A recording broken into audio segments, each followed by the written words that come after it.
தீர்க்க சுமங்கலி பவா. இந்தாங்க சாமி சொல்லுங்க. ரவி யமுனா பேருக்கு அர்ச்சனை பண்ணுங்க. இதே பேருக்கு இப்பதானே ஒரு அம்மா அர்ச்சனை பண்ணிட்டு போனாங்க. இதே பேருக்கா? ஆமா. யார் அவங்க? அதோ அங்க இருக்காங்க பாருங்க.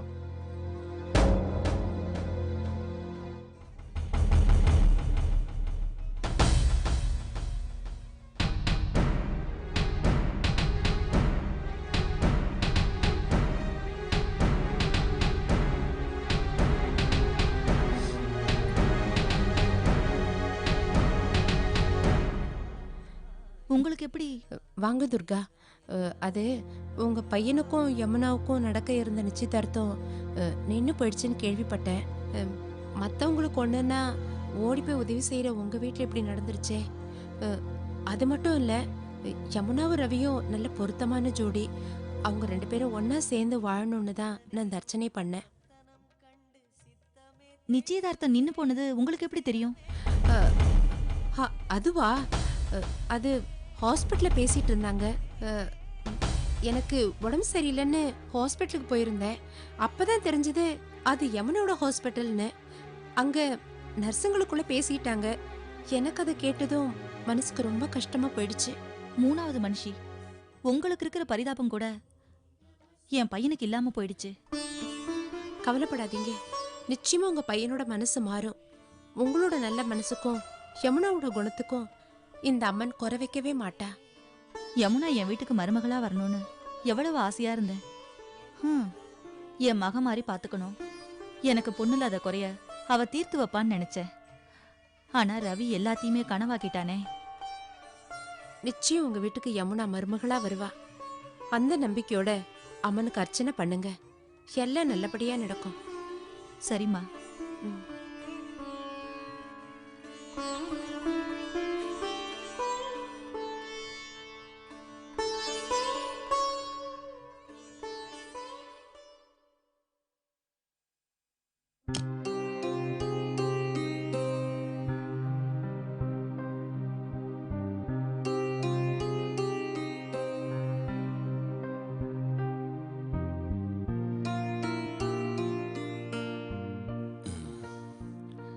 என்ன யமுனா, டிஃபன் சாப்பிட்டியா? சாப்பிட்டேன்ப்பா.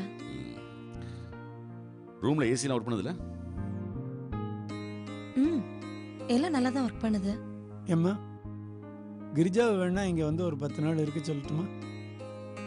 எதுக்கு பெரியப்பா? ஒரு பேச்சு துணைக்கு தாம்மா. புரியுது பெரியப்பா, நீங்க 2 பேரும் ஏன் வழிய வந்து பேசுறீங்கன்னு. நிச்சயதார்த்தம் நின்னதால என் மனசு பாதிக்கப்பட்டிருக்குமேனு தானே. ஆமா யமுனா, எங்களாலே அதை தாங்கிக்க முடியல. நீ எப்படி தாங்கிப்ப?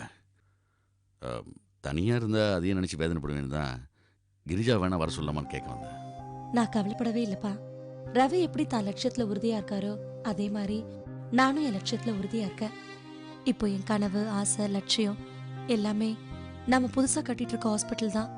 அது நல்ல முறையில் செயல்படணும். நவீன மருத்துவ வசதிகளோட எல்லாருக்கும் ஒரே மாதிரியா நல்ல ட்ரீட்மெண்ட் கொடுக்கணும். அந்த விஷயமா தான் நான் இப்போ ஒர்க் பண்ணிட்டு இருக்கேன். நம்ம ஹாஸ்பிட்டல் எப்படி செயல்பட போகுதுன்றது பத்தியும், அது ஏழை மக்களுக்கு எப்படி பயன்பட போகுதுன்றது பத்தியும் விளக்கமா எழுதி எல்லா டாக்டர்ஸ்க்கும் அனுப்ப போறேன். சோஷியல் தாட் உள்ளவங்க கண்டிப்பா நமக்கு கோஆபரேட் பண்ணுவாங்க. அது மட்டும் இல்லாம ஃபாரின்ல இருக்க சோஷியல் ஆர்கனைசேஷன்ஸ்க்கும் நம்ம ஹாஸ்பிட்டல் பத்தின எல்லா டீட்டெயில்ஸும் எழுதி அனுப்ப போறேன். அவங்க கிட்ட இருந்தும் கண்டிப்பா உதவி கிடைக்கும்பா. யமுனா, சொசைட்டிக்கு நீ செய்கிற சேவைக்காக நான் பெருமைப்படுறேன், பாராட்டுறேன், சந்தோஷம் படுறேன். ஆனா உன் லைஃப் எனக்கு அதை பத்தி யோசிக்கவே டைம் இல்லப்பா. யமுனா, ஒரு விஷயத்த மறக்கணும்னா இன்னொரு விஷயத்துல ஈடுபடணும்னு சொல்லுவாங்க. ரவியை மறக்கிறதுக்கு தான் நீ இந்த சோஷியல் சர்வீஸ்ல ஈடுபடுறியாம்மா? இல்ல பெரியப்பா, ரவியை கல்யாணம் பண்ணியிருந்தாலும் என் லட்சியம் இதுதான். அவரும் சோஷியல் தாட்ல இருப்பாருன்னு நினைச்சேன். ஆனா இதுவும் ஒரு விதத்துல நல்லதா போச்சு. கல்யாணத்துக்கு முன்னாடி இது தெரிஞ்சிருச்சு இல்லையா? கல்யாணத்துக்கு பிறகு இது தெரிஞ்சிருந்தா அப்புறம் வாழ்க்கை ஃபுல்லா 2 பேருக்குமே மன கஷ்டம் தானே. உன்னால எப்படி இவ்வளவு ஈஸியா எடுத்துக்க முடியுது? கல்யாணம் மட்டும்தான் வாழ்க்கையாப்பா? இப்போ நம்ம பெரியப்பாவே எடுத்துக்கோங்களேன். தான் வாழ்க்கைய கடவுளுக்கு அர்ப்பணிச்சுட்டு எவ்வளவு சந்தோஷமா இருக்காரு. அதே மாதிரி நானும் என் வாழ்க்கைய மக்களுக்கும் மருத்துவத்துறைக்கும் அர்ப்பணிக்கணும்னு நினைக்கிறேன். எப்படியோம்மா நீ சந்தோஷமா இருக்கணும், அவ்வளவுதான். அதுக்கு என்னால் என்ன ஹெல்ப் பண்ண முடியுமோ அதை நான் பண்ணுறேன். தேங்க்ஸ்ப்பா. சரிம்மா, நான் ஹாஸ்பிட்டல் கிளம்புறேன். உன்னை ட்ராப் பண்ணிட்டு போட்டுமா? இல்லப்பா, எனக்கு இந்த லெட்டர்ஸ்லாம் ஃபேக்ஸ் பண்ண வேண்டியிருக்கு. நீங்க கிளம்புங்க. சரிம்மா. ஏம்மா, நான் சாமியாராக இருக்கிறதுனால யாருக்கும் தொல்லையும் இல்லை, அதனால எந்த பிரயோஜனமும் இல்லை. ஆனால் நீ எடுத்துக்கிட்டு இருக்கிற லட்சியத்தினால எல்லா ஜனங்களுக்கும் பயன் கிடைக்க போகுதும்மா. இங்கே பாரும்மா, உன் லட்சியத்தில் இருக்கிற நியாயத்தை புரிஞ்சுக்கிட்டு ரவி நிச்சயம் மனசு மாறி உன் வாழ்க்கைக்கு துணையாக வருவார்மா. அந்த நம்பிக்கை எனக்கு இருக்கு.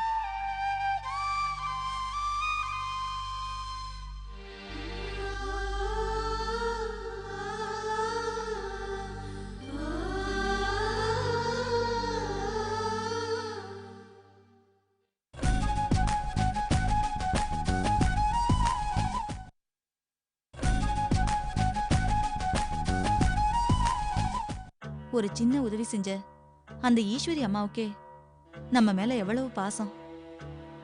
நம்ம பையனுக்கு கல்யாணம் நடக்கணும்னு கோயில்ல போய் அர்ச்சனை பண்ணிருக்காங்க. ஏங்க, நம்ம புள்ள மட்டும் ஏன் இப்படி பிடிவாதமா இருக்கா?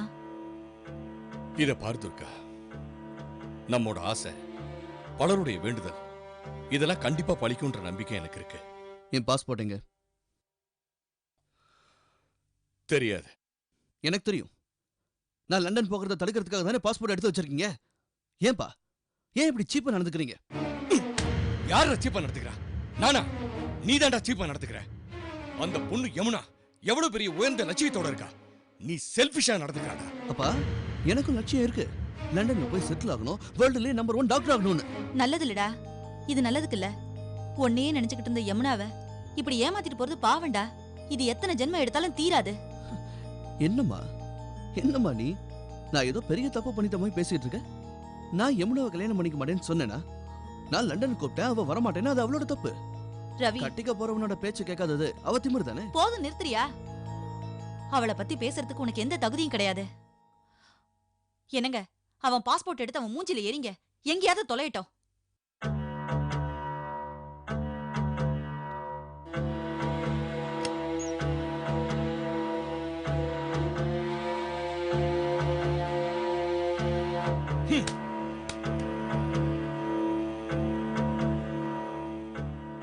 நான் நெக்ஸ்ட் வீக் விசாக்கு அப்ளை பண்ணி லண்டனுக்கு போறேன்.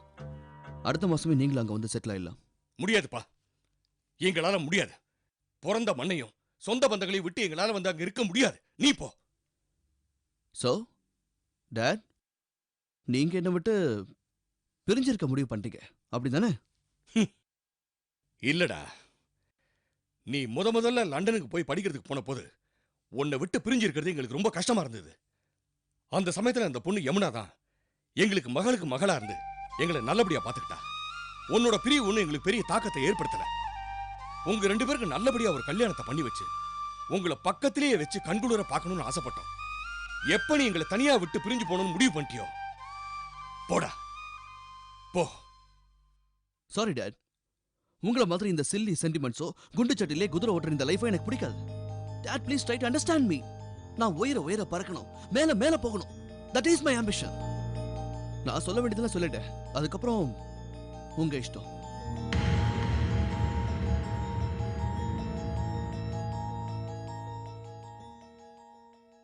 போடா போ, மேல போ, இன்னும் மேல போ. உயர போறான். உனக்கு எல்லாம் கிடைக்கும்டா, ஆனா நிம்மதியும் பாசம் மட்டும் கிடைக்காதுடா உனக்கு. உயர போற.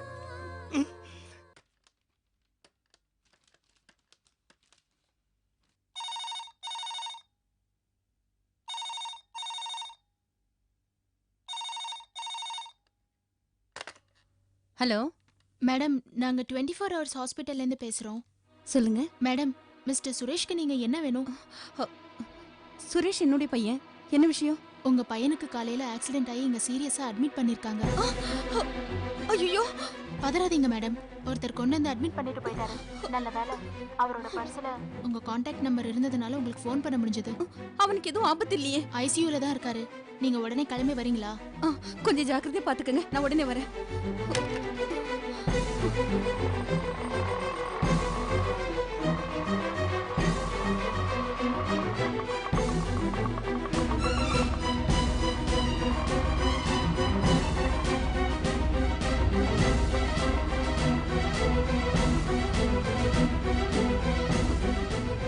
ஐசியூ வார்டு எங்க இருக்குங்க? செகண்ட் ஃப்ளோர்மா. ஹலோ.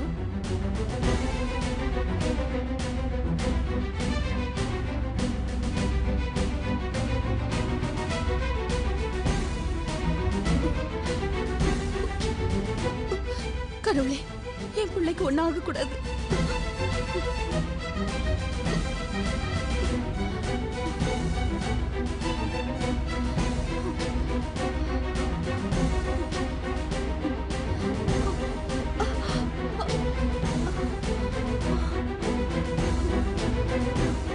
ஆமா வரேன்னு சொன்னாங்க. சரி.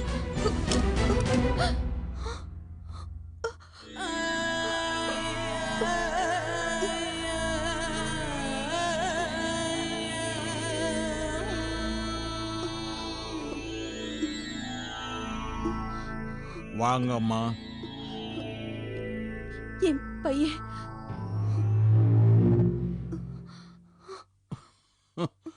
உன் பையனுக்கு என்னம்மா? இல்ல, என் பையனுக்கு ஆக்சிடென்ட் ஆயிடுச்சுன்னு போன் வந்தது. என் பையன் எங்க?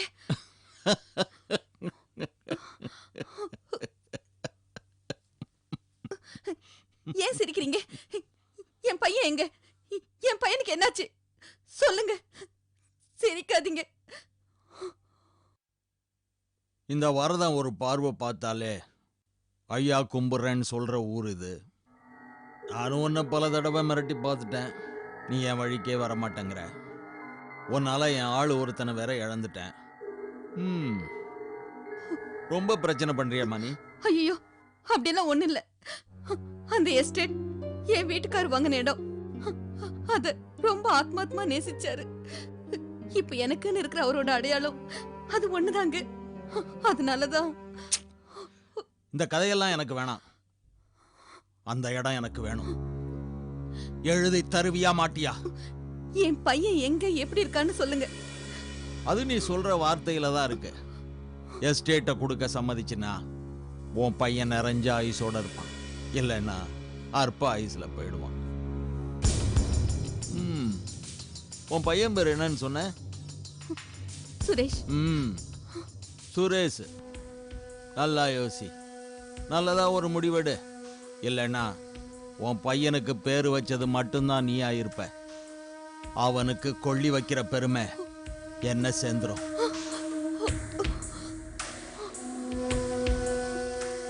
உனக்கு உன் பையன்தான் உலகன்னு எனக்கு தெரியும். இப்போ உனக்கு இருக்கிற ஒரே ஆறுதலும் உன் பையன்தான்.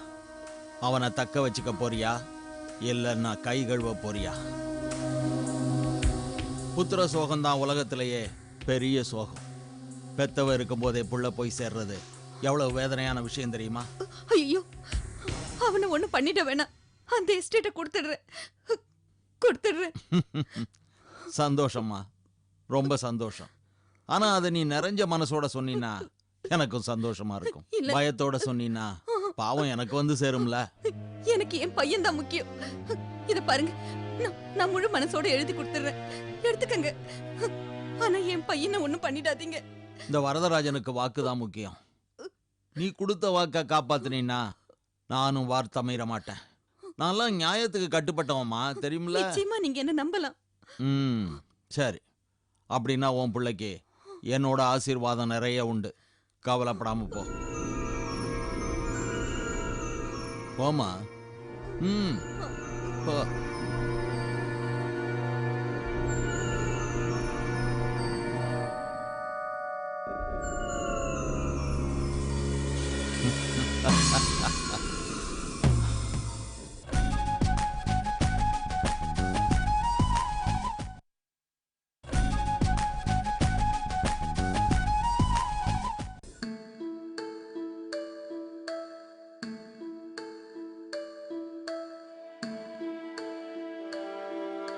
Very well. ரம்யாவுக்கு ஆபரேஷன் பண்ற அளவுக்கு ஹெல்த் இம்ப்ரூவ் ஆயிடுச்சு. நாளைக்கு ஆபரேஷன் வச்சுக்கலாம். Okay doctor. குழந்தையோட blood group O negative rare group இல்லையா? எவ்வளவு தேவைப்படும்னு சொன்னீங்கன்னா இப்பவே அட்வான்ஸா பிளட் பேங்க்ல சொல்லி வச்சிடலாம். 500 ml மேல தேவைப்படாது. நாளை காலையில 10 மணிக்கு ஆபரேஷனை ஃபிக்ஸ் பண்ணிக்கலாம். ஓகே டாக்டர், நான் அரேஞ்ச் பண்ணிடுறேன். 9 PM ஷார்ப்பா நான் இங்க இருப்பேன். Okay doctor, see you Okay, then. doctor. Bye. குழந்தைக்கு நல்லபடியா ஆபரேஷன் முடிஞ்சிருமா டாக்டர்? அவ உயிருக்கு ஏதாவது? ஒன்றும் ஆகாது, கவலைப்படாதீங்க. ரம்யா கூடிய சீக்கிரத்திலேயே குணமாகி துள்ளி குதிச்சு விளையாடுவா. ரொம்ப நன்றிம்மா. என் பொண்ணு பிழைக்கிறது உங்க கையில தான் இருக்கு. எனக்கு இருக்கிற ஒரே ஆறுதல் அவ மட்டும்தாம்மா. எதுக்கும் கவலைப்படாதீங்க, உங்க பொண்ணு 100 வருஷம் இருப்பா. ரம்யா குட்டி, பாத்து நீங்க பெரியவளாகி என்ன ஆகணும்னு ஆசைப்படுறீங்க? உங்களை மாதிரி டாக்டர் ஆகணும்னு ஆசைப்படுறேன். டாக்டர் ஆகி நிறைய பேருக்கு ஊசி போடணும். கேட்டிங்களா? உங்க பொண்ணு டாக்டர் ஆகி நிறைய உயிரை காப்பாத்தணும்னு ஆசைப்படுறா. அவ உயிருக்கு நான் கேரண்டி. போதுமா? நிர்மலா மேடம், ஆபரேஷனுக்கு வேண்டிய எல்லா ஏற்பாடும் பண்ணிடுங்க. பேஷண்ட் கொடுக்க வேண்டிய இன்ஸ்ட்ரக்ஷனும் கொடுத்துருங்க. Okay madam. ரம்யா, நான் வரட்டுமா? ஆன்ட்டி, உங்க ரோஸ் கீழே விழுந்துருச்சு.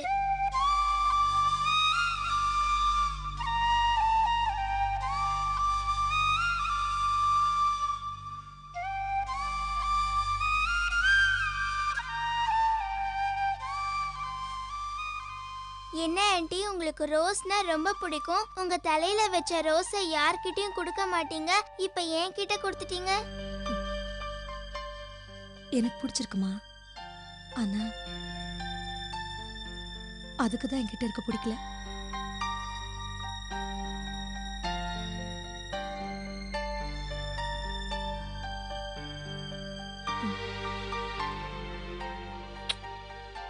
நான் வரட்டுமா?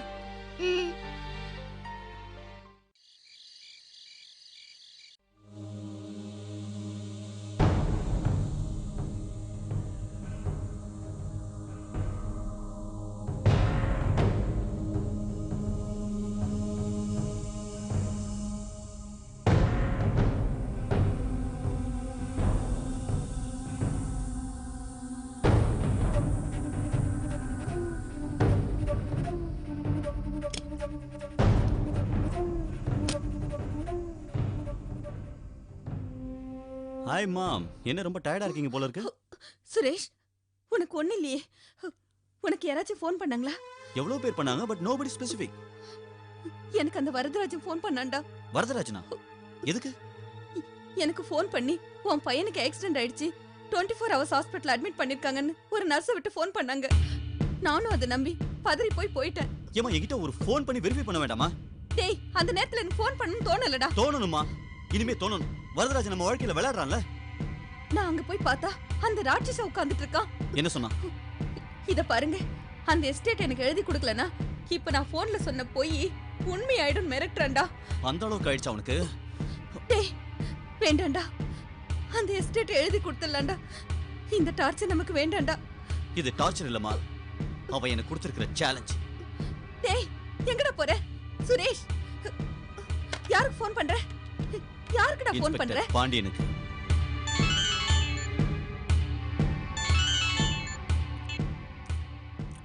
ஹலோ சார், நான் சுரேஷ் பேசுறேன்.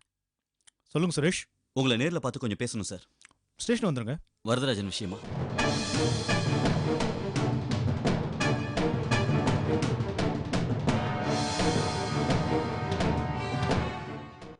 அறிமுகமாகிய அனுபவமெல்லாம் பொய்முகம் காட்டுதே நெடுங்காலமா.